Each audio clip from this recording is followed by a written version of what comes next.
News of the old man's death had just broken, and I was ready to run. I packed overnight, intending to disappear before the dust settled.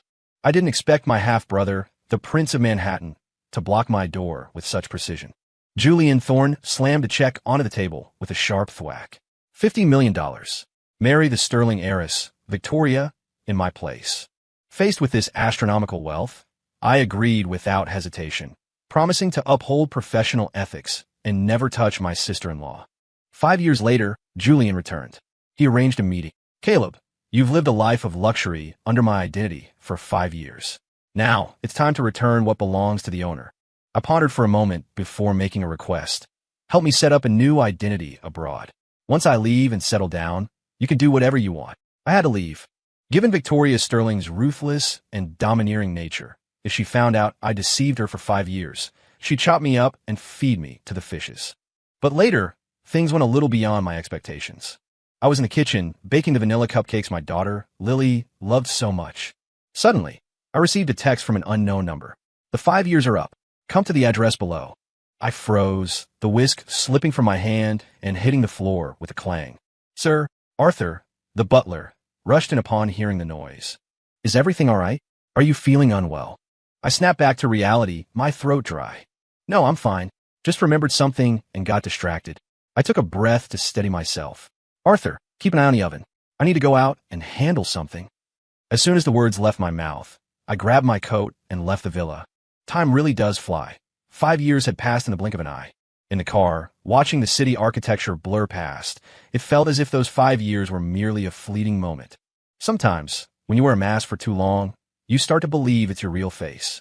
But it was all just a mirage. The fake can never become real.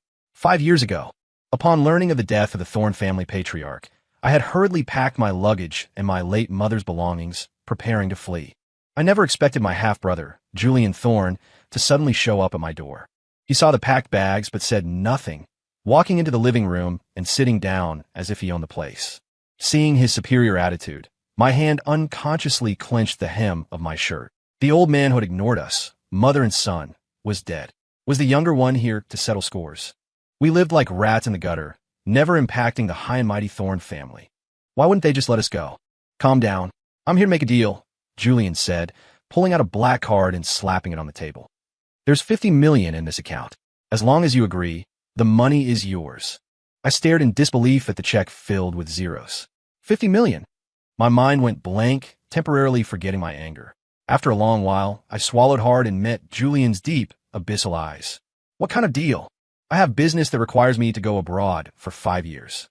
You will act as my double, marry Victoria Sterling of the Sterling dynasty, and take care of my daughter. My eyes widened as I looked at the man who looked 90% like me. It felt surreal. Julian ignored my shock and continued. However, during this period, you cannot have any intimate behavior with Victoria, no kissing, and absolutely no sleeping together. He leaned forward. If you can do that, the money is yours. If you break the contract or get discovered, you can imagine the consequences. He glanced at the expensive watch on his wrist. I'll give you 5 minutes to consider. Recovering my senses, my subconscious reaction was to refuse. But then I thought of the debts my mother had incurred to put me through college and the predatory loans I had taken out to buy her a burial plot. The words of refusal died in my throat. After a long silence, I agreed. Julian showed no emotion at the result. He stood up, straightening his impeccably tailored suit. The wedding is in a month. I'll have someone train you during this time. He walked to the door. I will announce to the public that after the marriage, I am placing the Thorne Corporation in a trust and stepping back behind the scenes to focus on my family. Without waiting for a reply, he left. Just like that, I paid off the debts and achieved financial freedom. The name Caleb Stone was temporarily sealed away. There was only the house husband who washed his hands of the world to make soup for his wife and daughter, Julian Thorne. Since Victoria Sterling was a career-obsessed woman, we didn't officially meet until the wedding day. A month of grueling training allowed me to suppress the panic in my heart and calmly face the titans of New York society. The wedding went smoothly. I even smiled and promised Victoria, I will be a good husband and I will be a good father. This promise lasted for 5 years, long enough that even I forgot my original, lowly identity that couldn't see the light of day. But now, the dream was over. It was time for it to end. The Maybach pulled up outside a private estate. The bodyguard at the gate ushered me into a garden tea house. The first thing I saw was Julian, leisurely sipping tea. He was much thinner than he had been 5 years ago. If not for that indifferent demeanor and those familiar features, I might not have recognized him. Not bad. You look the part of a man of status now, he said calmly, gesturing for me to sit. Try this vintage tea. It's from a private reserve. Ordinary people can't drink this. Heh, throwing barbs right from the start, reminding me I was just an unpresentable stand-in. Forever the illegitimate son, the Thorne family hid away. He acted as if he didn't see my reaction, pouring me a cup before drinking his own. The atmosphere fell into a dead silence. I stared at him intently, while he casually admired the garden view. After a long silence, he looked at the cold tea in front of me and sighed. Still so impatient. You don't need to do this. I don't intend to overstay my welcome, I said, cutting straight to the chase. Good. You haven't forgotten your roots. Living the high life with my reputation for 5 years. That self-awareness is commendable. Bang! I slammed my hand on the tea table, liquid splashing out as the cups rattled. Haven't seen you in a few years, and your temper has grown. Julian wasn't annoyed. He pressed his hand down in a calming motion. All right, I was just joking. I called you here to tell you it's time to vacate the position and pack your things. He paused. However, this time I want to hear your opinion. I'll cooperate with you. I calmed down, locking eyes with him for a long time before speaking. Give me a new identity abroad. I'll find an excuse to leave the country, then disappear. I lean back. You know Victoria's ruthless personality toward outsiders. If she finds out I deceive her for 5 whole years, she'll likely kill me. Dot. Julian tapped his fingers rhythmically on the table. There's an identity that fits you perfectly. You can leave anytime. Business concluded, I couldn't help but ask, you aren't going to ask about Lily? What is there to ask? He lowered his eyes. We're meeting soon anyway. A few days won't matter. Besides, she's been raised by an outsider like you for 5 years. If she turned out crooked, I might not have much interest in her. Hearing him say this, my fist instantly hardened. Was this the attitude a biological father should have? Did he not care? Thinking of the child's parents, a nameless fire burned in my chest. Even though I did it for money, hearts are made of flesh. I watched that child grow from a tiny thing to who she is now. It was impossible not to have feelings. The father was a weirdo who paid a double to act the part. The mother was a workaholic busy with the Sterling Empire, practically ignoring the child. Looking at Julian's calm face, I unclenched my fist. Forget it. What was I angry about? Ultimately, this was their family matter. What did it have to do with an outsider like me? I stood up. If there's nothing else, I'm going. Julian didn't speak, just gave me a pleased gesture. Seeing that I still had time, I decided to drive to pick Lily up from school. As soon as I arrived at the school gate, a crisp voice rang out. Daddy! The little girl's eyes were like radar. She spotted me instantly. Didn't you say you weren't coming to pick me up today? I scooped her up and planted a kiss on her cheek, making her giggle. Daddy finished work early. I saw I had time, so I came to get you myself. As I spoke, I noticed Lily was holding a new toy. Seeing me look at it, she shook it in front of me like she was presenting a treasure. Daddy, isn't this toy cool? An uncle came to school to see me at lunch today. He saw how good I was being, so he gave it to me.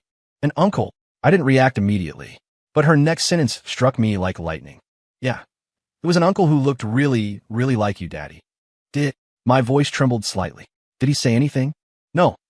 Lily blinked her big, spirited eyes and answered simply. He said I looked a lot like his daughter, and seeing how well-behaved I was, he gave me the toy. My body swayed involuntarily, a wave of dizziness hitting me. Julian, what the hell are you doing? Why does the herbal soup taste weird today? At the dinner table, I was absent-mindedly feeding the child when I heard Victoria's cool voice. I snapped back to reality and saw her frowning. I subconsciously pushed the soup bowl aside. Something was wrong. I had tasted the soup after making it. The flavor was perfect. Alarm bells rang in my head. Did she know something? I forced myself to remain calm, showing an apologetic smile. Maybe I rushed it. I'll make you a fresh bowl right now. After speaking, I picked up the soup and headed for the kitchen. Because of her heavy workload, Victoria suffered from severe cramps during that time of the month. I had learned to make this specific wellness soup to minimize the pain. I figured I'd just make it twice for her as a final gesture. After all, I wouldn't need to do it anymore. Forget it, she called out, waving her hand. Sit down and eat. It doesn't hurt that much this time. I'll just drink some hot tea. I nodded and returned to the table to continue feeding Lily. Internally, I breathed a sigh of relief. Maybe I was just being paranoid. After taking care of the child's dinner and sending her to her room to play, Victoria suddenly dropped a comment. You're acting a bit off today. No, I'm not. I squeezed out a smile. I was just thinking about how picky Lily is getting. Look, she barely touched these vegetables. If I didn't force-feed her a few bites, she wouldn't eat them at all. Victoria noticed the leftover vegetables on the child's plate, but her sharp intuition made me panic. She walked slowly to my side, looking down at me. No, you have something on your mind. You wouldn't be zoning out this frequently over something so minor. Facing Victoria's starry, moving eyes, I recited the excuse I had prepared in advance. Today, Lily accepted a gift from a stranger without any guard up. Even though it was inside the kindergarten, I'm still worried something bad could happen. So, I was thinking about how to improve her vigilance without affecting her personality. Is that so? Victoria looked skeptical. You don't need to be so cautious. If you have something to say it. Where did that domineering arrogance of the Prince of Manhattan go? As the second half of her sentence landed, my heart gave a violent thump. My whole body felt itchy, like ants were crawling on me. But to Victoria, it seemed she thought her words were too harsh, so her tone softened. Don't misunderstand. Since we got married, you've sacrificed so much for this family. I just don't want you to be too tired. You're starting to seem unlike your old self. Why don't you try finding something you enjoy doing? My chest felt tight. Maybe it was true that stone could be warmed by heat. After 5 years of living together day and night, she had slowly gone from a business partner to treating me like family. But the more she did this, the more scared I felt. Lies always get punctured eventually, and that day wasn't far off. God knows what Victoria would do to me once she knew the truth. I still have work to process. You think about it yourself. I paused, then sighed. Okay, go get busy. Just when I thought I had dodged a bullet, Victoria stopped at the top of the stairs and suddenly asked, You really haven't lied to me, have you? I looked up in shock, only to find she hadn't stopped walking. She continued toward the study, as if she were talking to herself. Despite that, the phantom ants returned, and my body broke out in a cold sweat. No, I had to leave immediately. Late at night, seeing that Lily was fast asleep, I crept out of bed and gently closed the door. Passing the study, I saw a light spilling from the crack beneath the door. Victoria was still working. I stood there for a long time, imagining her silhouette still busy at her desk. In the past, when she worked overtime, I would always make her a midnight snack and massage her temples. Over 5 years, it had become a habit. But this time, I better pack my bags while I could, or it would really be too late. I ran to the storage room and dug out 2 large suitcases that had been gathering dust. Over 5 years, I had accumulated quite a few things. Limited edition watches, various haute couture outfits. I couldn't leave my babies behind. The more I packed, the more absorbed I became. It was just a pity I couldn't drive the luxury cars away. As I zipped up the last suitcase, I felt like some terrifying, indescribable thing was staring at my back. I felt uncomfortable all over. I turned around instinctively, eyes wide. Victoria was leaning against the door frame, expressionless, scrutinizing me as I packed. Crap. I bit the tip of my tongue to force myself to stay calm and squeezed out a smile I hoped looked natural. Honey, you're done working. Are you hungry? I can cook you some noodles. She stared at me with a smile that wasn't a smile, her tone terrifyingly gentle. Packing in the middle of the night. Where are you going? I scratched my head, my brain processing excuses at high speed. I suddenly did some reflecting. You were right. I'm too uptight lately, not like my old self. So I thought I'd go abroad, travel around, clear my head, and reinvent myself. Victoria didn't speak. She stared at me for a long while, then simply nodded. Fine. I secretly sighed in relief and decided to commit to the act. By the way, while I'm gone, remember to eat on time. Also, Lily looks lively and sensible, but she's afraid of being lonely. Try to make time to accompany her.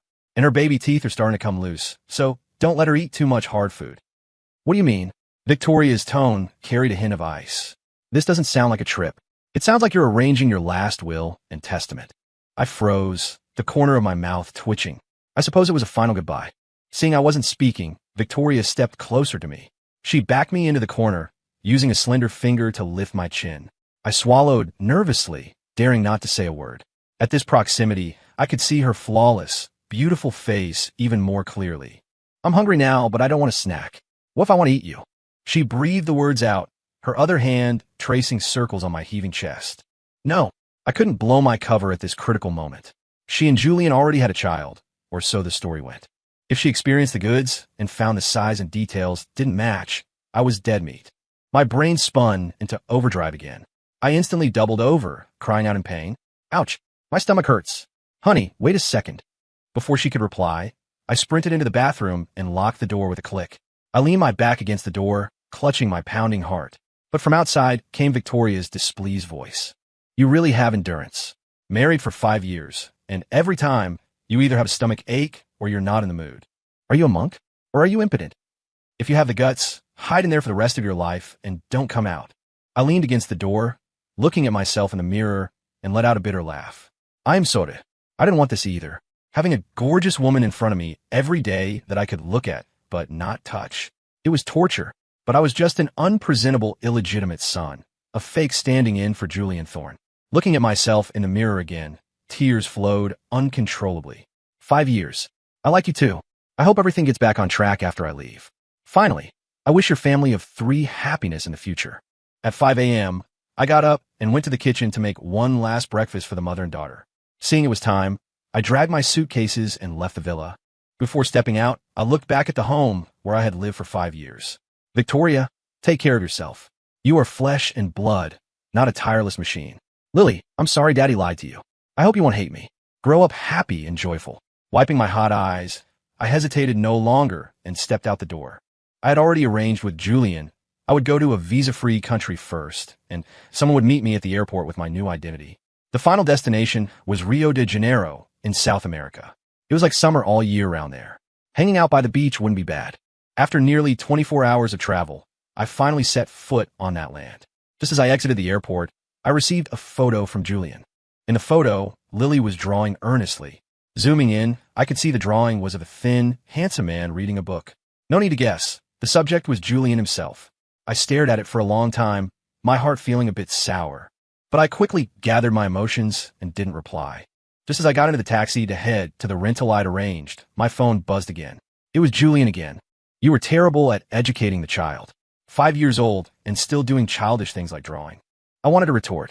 I had been a good father and husband for 5 years. But thinking that Julian might see it as a provocation, I stopped my trembling hand. I thought about my wording and replied, she's still small. Now that you, her biological father, are back, you have plenty of time to teach her slowly. I've arrived. I'm canceling this number. Let's both live well. Julian didn't reply again. I arrived at the beachside apartment I had contacted in advance, snapped my domestic SIM card, and swapped in a new number. I walked to the balcony, looking at the beautiful scenery and the crowds on the beach nearby. Thinking of the $50 million sitting in my offshore account, what was there to be sad about? A new life had begun.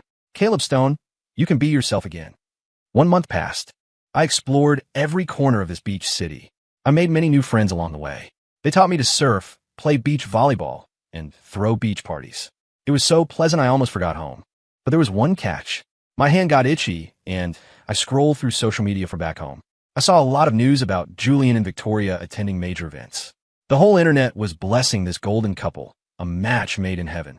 Some netizens who had been following closely even said the Prince of Manhattan had made a comeback, no longer a stay-at-home dad. This made my happy mood sink rapidly.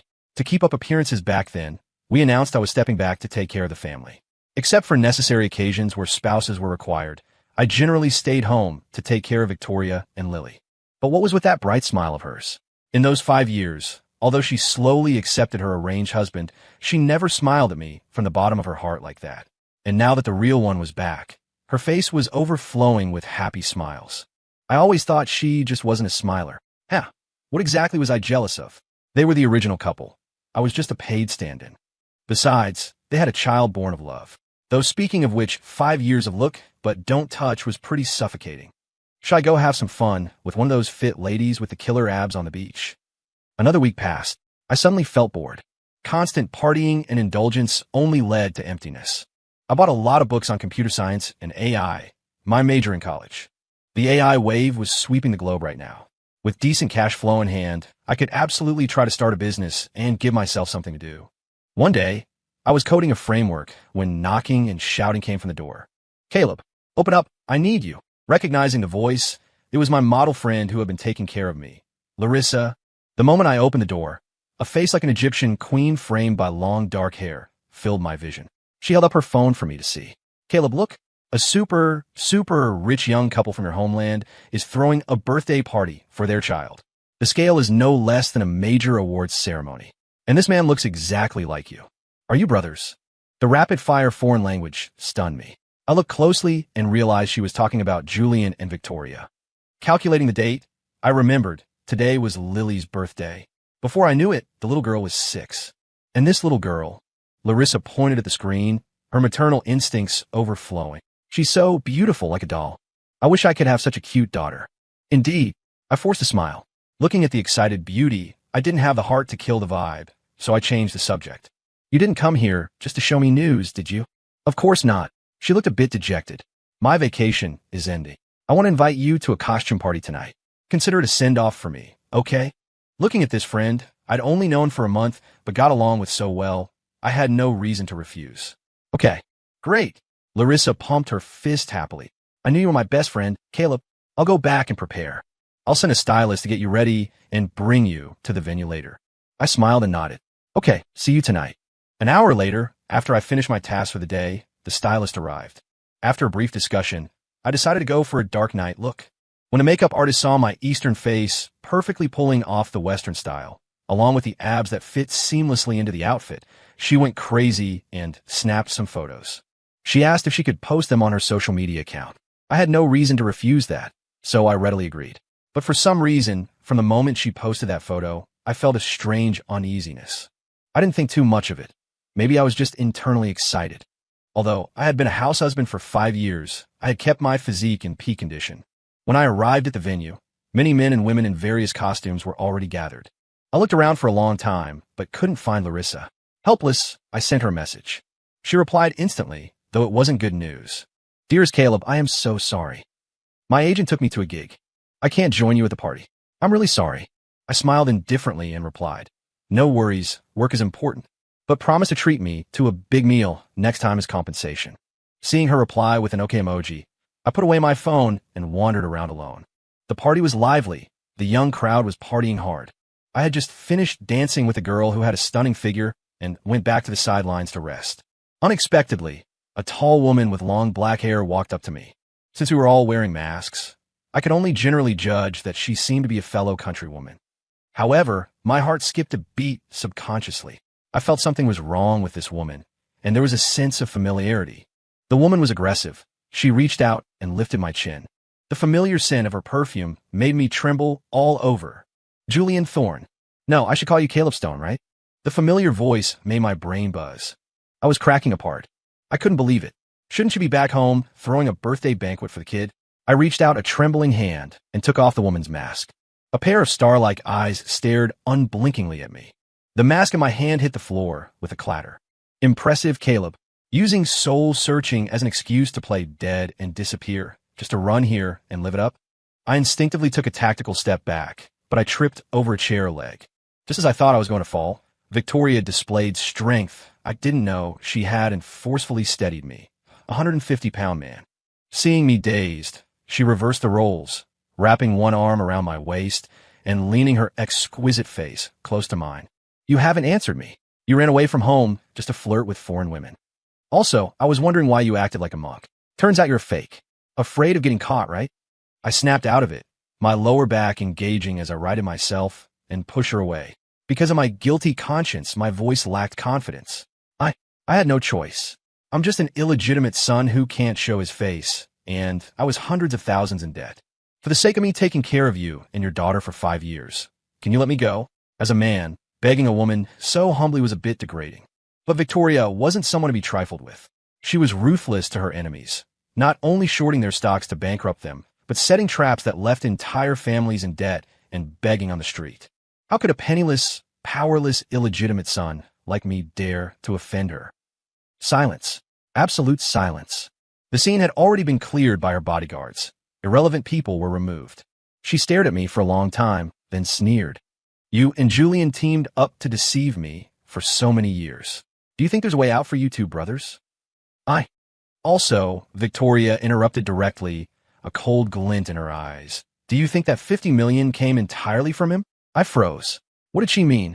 Julian didn't put up all the money. This news shocked me. Suddenly, pain shot through my ear. Victoria didn't give me a chance to speak. She grabbed my ear and marched me outside. Come back with me. Now. No. I broke free, rubbing my stinging ear. Victoria's eyes held a playful look. Didn't expect that. In just over a month, you've got a backbone. Then her tone turned instantly cold. Don't make me say it a second time, or I'll sink you in the ocean to feed the fish. I couldn't help but shudder. This woman wasn't joking. If I pushed her, she would absolutely follow through. I followed Victoria back to New York. The whole way I was distracted. Of course, Victoria had switched back to work mode and didn't have time to pay attention to me. I couldn't figure it out. The Thorne family wasn't much worse off than the Sterling family. How was the cover blown? My first suspect was Julian. But why would he do something so thankless? I racked my brain, but couldn't understand the twists and turns. I subconsciously looked out the car window and realized something was wrong. This wasn't the way to the Sterling villa. I looked at Victoria, who was resting with her eyes closed. She sensed it and said softly, still eyes closed, "You'll know when we get there." I suppressed my curiosity and let it happen. Half an hour later, the car slowly stopped in the parking lot of the cemetery. "Get out," Victoria said, opening the door. "There's a jacket for you in the trunk. Put it on." I nodded and did as told. It was late autumn back home. Because I was forced to return, I hadn't even packed. I was still wearing the thin dark night costume. If it weren't a private jet, I would have died of social embarrassment. Walking past rows of tombstones, a familiar figure came into view not far away. It was Julian. I froze, letting Victoria grab my hand and pull me forward. "Here." I brought him back. "Explain it to him yourself." She shoved me forward, warning, "If you don't explain it clearly, then there's no need for the Thorne Corporation to exist anymore." Julian gave a bitter smile. "Don't worry, I'll explain everything." Victoria nodded. "Then I'll head back to the office. You handle yourself." With that, she left without even looking at me. Seeing the scene, I was confused. But even a fool would know something was going on, and it related to me, so I got straight to the point. "Julian, what kind of game are you playing? Is tricking me fun? Don't get excited yet. Look at the owner of this tombstone, and then I'll tell you." He pointed at the grave. I followed his finger, my eyes widening instantly in disbelief. The owner of the tombstone was a woman who looked exactly like Victoria. The name was Vanessa Sterling. At that moment, I stood there as if struck by lightning.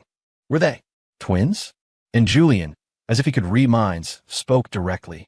"This is Victoria's twin sister, and she is my, Julian Thorne's, real wife." "Then, how did?" I asked subconsciously. Julian smiled miserably, squatting down to touch the cold tombstone. "You and Annie lived on the outside, so you didn't know that Vanessa and I were childhood sweethearts. The marriage alliance between the Sterling and Thorne families was real, but I actually married Vanessa." He sighed. "But for the heir of the Thorne family to marry a second daughter of the Sterlings with no real power, well, it wouldn't sound good. So we suppressed the news of the wedding from the media. Only the uncles in our inner circle knew." I suddenly realized the truth. "Is Lily your and her daughter?" "Yes." Julian stood up, eyes full of longing. "But heaven didn't favor us. Vanessa died due to complications during childbirth." Hearing him say this, I was thoroughly confused. Even though it was tragic that this sister-in-law I was vaguely connected to had died young, that wasn't a reason to sell me out and drag me back. Just as I was about to ask, Julian suddenly grabbed my hand and placed it on his left arm. "Try pinching me. Use some strength. Consider it venting your anger. You asked for it." I didn't hold back. I pinched hard, wanted to see this guy cringe. But I froze, because I used all my strength to pinch him, yet he showed no reaction whatsoever. How can that be? I let go, blurting out the words. "It's ALS." "What?" I asked in disbelief, shouting. That was known as one of the world's terminal illnesses. Julian remained emotionless, continuing to speak. "Vanessa's death was already a huge blow to me, but fate breaks the brittle thread. Not long after, I was diagnosed with ALS." He looked at me. "You know, the old man was already in the late stages of cancer with only a few days to live, and I contracted this terminal illness. So, we approached the Sterling family, hoping that for the sake of the older generation's friendship, they would help us push you forward." "Wait, hold on." My head was buzzing. "What does any of this have to do with me?" "Because you're also a Thorne. The original plan was to let you suffer a bit more, temper you in society for a few years, and then bring you back to the Thorne family to help me. But with this happening, I had to change the plan and push you out early. Finding you to be a stand-in for the marriage was just a preliminary test. You know, our father caused a tragedy between you and your mother because he couldn't control his urges. So I didn't want you to be like that." He looked me in the eye. "A man who values promises and can control his desires implies the backbone needed for a family and a corporate helmsman. As for letting you live abroad for a while, that was the final test. You didn't disappoint me. During that time, at most you hugged girls and drank some alcohol. You didn't do anything out of line, and you even taught yourself new skills. That is commendable." I pursed my lips, unconvinced in my heart. "That wasn't because I didn't want to. It was because a woman who played that hard at a party. Who would dare to sleep with her easily? What if I caught something? I hadn't enjoyed life properly yet. For the harm he caused you and Auntie, on behalf of the Thorne family, I apologize to you. As he spoke, he bowed to me sincerely. My nose stung. Years ago, Richard Thorne got drunk at a banquet and mistook my mother, who had just started working as a server at the hotel, for his deceased wife. An accident happened, and I was the product of that accident. Richard cared about his reputation. He kept my mother as a canary in a gilded cage to hide it from outsiders. After I was born, he wanted to pay my mother off to leave. That made my mother, who had a fierce personality, furious. She held a knife to her own neck and mine. To prevent a scandal, Richard chose to back down and pretended he never had a son like me. My mother had a backbone too. She took me and moved out of the luxury apartment, living in an old house in the suburbs. Working days, picking up scraps at night, that was the reality for me and my mom. Of that massive debt, $100,000 was borrowed by my mother amidst the curses of relatives to fund my high school and college. The rest came from online loans I took out as a son to buy her a decent burial plot. Thinking of this, I sighed deeply, but I didn't know what to say. I returned to the Sterling estate holding a stack of transfer contracts. My mind was still replaying Julian's last words. Caleb, I won't force you to change your name, but you must take over the Thorne family. Only then can I leave in peace. These past few years, I've endured the pain of treatment abroad, but it can only delay the inevitable. The result is the same. While I still have autonomy for a few years, you need to study company management and business skills properly so the Thorne Corporation can remain stable. And Victoria actually likes you. She will help you intimidate those who aren't loyal. Just like that, a bizarre fantasy plot of the illegitimate son inheriting the family business played out on me. The setup, the tests. I could barely digest them now. But he said Victoria liked me? I hadn't seen a trace of that. Just as I was zoning out, the main door opened. The butler led Lily, carrying her small backpack, inside. Seeing me, Arthur greeted me warmly. Sir, you're back. The little miss has missed you terribly. I instinctively looked at Lily. Her expression shifted from initial happiness to a look of arrogant pouting. Seeing me look over, the little girl's mouth pouted even higher. Oomph. Big liar. With that, she stomped upstairs. My mouth tasted bitter. Arthur walked over and whispered, Master Caleb, the little miss, and I both know. But rest assured, you are the son-in-law of the Sterling family. That won't change. I looked at him suspiciously. Some things aren't my place to say as a servant. Wait for the miss to return, talk to her personally, and you'll know. Fina, you're all noble. Just keep me in the dark and treat me like a fool. I nodded, then walked toward Lily's room. Walking to the door, I found it deliberately left ajar. I smiled, pushed it open, and walked in. Seeing me enter, the little girl turned her head away. What are you doing here? Seeing the daughter I raised single-handedly acting like a little adult, I couldn't help but want to laugh. I suppressed the smile. You know everything? Uh-huh. Lily hugged her doll, looking down and kneading it. He said you're my uncle. My heart clenched. I didn't know how to explain, but her next sentence stunned me. But I want you to keep being my daddy. But they said we have to listen to your opinion. The little girl's voice got quieter at the end, as if afraid of rejection. Without overthinking, I walked up quickly, pulled her in my arms, and gently patted her back. As long as you still acknowledge me as your father, I always will be. Really? The little girl sobbed. You won't leave me behind again? I won't, I said firmly. Then let's pinky swear. She held out her little finger. I matched her gesture, then gently wiped away her tears with my thumb. Victoria didn't come back for dinner. I didn't ask Arthur to prepare food. Instead, I took Lily out to eat her favorite comfort food. When we got home, it was late. After helping Lily wash up, the little girl fell asleep satisfied. I was tired too, but I couldn't sleep yet. I had to wait for that woman to come back and clear things up and fight for custody of Lily. Although she wasn't biologically mine, I raised her from tiny thing. She was my emotional anchor. The way she was sensible yet cautious reminded me of my own childhood. I sat on the sofa, drowsy. Arthur and the nanny had already been sent away to rest. Just as my eyelids were fighting each other, the sound of the door opening woke me. Victoria was back. Seeing me sitting on the sofa silently like a ghost, she jumped. Surprised, she asked, Why aren't you resting? Waiting for you. I kept it brief. Let's talk. Putting on the airs of the Thorne heir already, Victoria teased, sitting next to me. I instinctively scooted over, not wanting to be too close. Didn't Julian explain it clearly? Seeing me like this, she was displeased. He and I are just partners. Even a marriage certificate is fake. Strictly speaking, Lily is just my niece. I know. Then what do you mean? I didn't hide anything. I want to leave, but I want to discuss something. Since you don't have time to accompany Lily, let me take her. I'll adopt her until she gets married and has kids. What did you say? Don't get excited. I pressed my hand down. Her legal custody can stay with you. I just don't want her childhood to be lonely. It's unfair to her. She already has no mother, and her father is fast. I paused, then added, of course, I can visit her often, but I need your nod. You want to leave that badly? Victoria's eyes instantly reddened. I was startled. It was the first time I'd seen her like this. But I quickly calmed myself. Why wouldn't I? There's stuff to learn at Thorncorp, and I want to shed the shadow of the past and start over. I didn't say the thoughts in my heart. Actually, I like you too, but do I deserve you? Although Victoria was ruthless and domineering externally, she was impeccable to her family. Her nature wasn't bad. If anyone else had taken care of her tirelessly for 5 years, she probably would have accepted them too. That's not a conflict. You can still live here. I won't disturb the life you want. I frowned, confused. Reason? Because Victoria's voice trembled. Because I like you.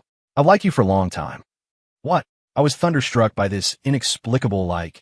Come to the study. I'll show you something, and you'll understand. Without waiting for a reply, she dragged me to the study. When I saw that the safe, which usually no one was allowed near, contained only a delicate wooden box, I was confused. Shouldn't this store cash and important documents? Why just a small wooden box? But in the next instant, I knew the answer, and I was shocked again. Inside were photos of me from childhood to college, but many were taken with a telephoto lens, candid shots. I was truly baffled and blurted out, why do you have so many photos of me? And candid ones?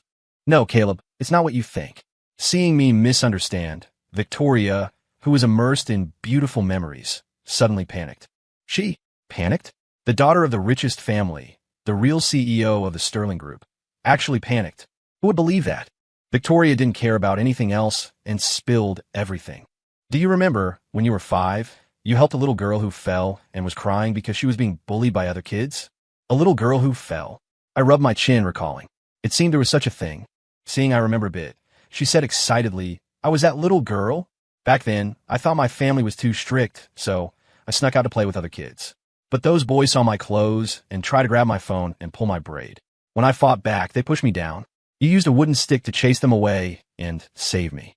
I was terrified then, but your appearance made me less afraid. You saw me crying and even gave me a lollipop. She took a candy wrapper from the bottom of the box, smiling sweetly. Seeing this, I remembered too. That candy was for my mom because I placed first in class. I couldn't bear to eat it, so I gave it to that little girl. But that memory wasn't exactly beautiful for me. I hit too hard that time. I cracked one boy's bone. The wages my mom had just received were all paid out in compensation, and she had to borrow more to settle it. The result was predictable. Although Mom supported my bravery, because I was too heavy-handed, she hung me up and beat me for 2 days. Later, the butler and bodyguards found me and took me home. I was punished severely. I cried and begged my family to find you. When I learned your family paid a lot of money, I asked someone to send money back, but your mother refused it. Since then, I used my allowance to hire private investigators to watch over you. Later, when I grew up, I used my pocket money and salary to keep watching you. When Julian approached me with that play, I realized you were his half-brother, so I thought I'd go with the flow and see what you were like in person. I was speechless. I could understand a one-track mind being a bit dense, but for a major CEO to mess around like this, treating me like a plaything, this reminded me of the wedding. Richard Sterling's expression like a pig had dug up his best cabbage, and the amused looks of those tycoons. Turns out everyone was acting together. I was wallowing in the resentment of being played. Suddenly, my hand was grabbed. Victoria's eyes were red, and she squeezed out a sentence with difficulty. Can you not go? It was wrong of me. I regretted it the first year of our marriage. Can you give me a chance to make it up to you? I raised an eyebrow, looking at her in surprise. I took a deep breath and pried her hand away. No. 1 month later, after training, I was attempting to handle Thorn Corporation affairs. So far, so good. Specialists handle the specific tasks. The only headache was the tech and AI business I always wanted to do. I was too naive back then, thinking all I needed was capital and people. Turns out, doing it right was a massive engineering project. Times change. Whether it was the Thorn Group or the Sterling Wealth, we had to advance with the times, or foreign competitors would strangle us. Initially, I considered bringing Victoria in as a partner. The Sterling Group had a foundation in this area, which would save upfront investment. But she said, sure, I can even give you that tech company. As long as you move back in and get the marriage license with me, I'll give you another $2 billion in funding. Being manipulated for 5 years, was I going to walk the old path again? As a man, I turned and walked away. Just as I was frowning in worry, Julian sent a message. He said, I poached computer science experts from abroad, plus some equipment and technology. They arrive in a week. I wasn't overjoyed. Instead, I worried. How are you lately, brother? He remained cool. Same old. I'm mainly traveling the globe now. Want to walk around and see more. My nose stung. Come back if you're tired. Remember, don't give up. Miracles happen. Julian didn't reply again. He was a proud man. I knew he was traveling the world with Vanessa's ashes. As wealthy heirs, ordinary people envied them. But few knew the pressure they bore was beyond imagination. I sniffled. Wanted to text Victoria, I don't need you anymore. Just then, the office door opened. Victoria walked in, holding Lily's hand. Daddy, seeing me, the little girl ran over on her short legs. I got a little red flower today. You said you'd take me to the amusement park. My heart melted. I picked her up and kissed her. Okay, Daddy keeps his word. We'll rent out the park tomorrow, so you can play all you want. Seeing us acting out a scene of filial piety, Victoria, who had been left to dry on the side, wasn't happy. She picked a fight. Where's the old secretary? Why change to a female one? And a special assistant, too. Easy on the eyes. I replied, airily, that's your taste? Looks like a fox, she sneered. As long as I like looking at her, I retorted directly, you, Victoria choked. Huh. This scene had played out plenty of times this month. Since the day I refused to leave her house, I'd been avoiding her. Business-wise, I sent subordinates to contact the Sterling Group and just looked at the results. Lily lived up to being my little daddy's girl. Sensing I didn't want to see her Annie, she always dragged the butler along to find me. After a few times, this woman Victoria got smart. She stopped doing everything herself at work and started holding Lily hostage to command me, Caleb Stone. She calculated that I couldn't bear to get red-faced with her in front of my precious daughter. After a long while, Victoria squeezed out a sentence. I'm jealous. Be jealous then. Doesn't cost anything, I said dismissively. She couldn't bear it anymore, staring at me with fire in her eyes, looking like she wanted to swallow me whole. All right, I waved my hand. Tomorrow is the weekend. How about I accompany you to a movie and shopping? She pondered for a moment, then nodded. Acceptable. At least you know what's good for you. Hearing this, Lily looked up and blinked her big eyes. But Daddy, didn't you say you were taking me to the amusement park tomorrow? I patted her head. Same thing. Doesn't delay anything. The little girl was happy. Then can we play first? I don't like shopping. No. Victoria got anxious, her face full of bad memories. Shopping and movie first. Otherwise, you'll say you're tired from playing and cry to go home and sleep. No, I made the agreement with Daddy first. Lily, you have to be sensible. The amusement park is prettier at night. No. Yes. Seeing them arguing over this again, I rubbed my forehead helplessly. Why couldn't there be a moment of peace? It felt like raising two kids. But days like this felt pretty good. Story complete.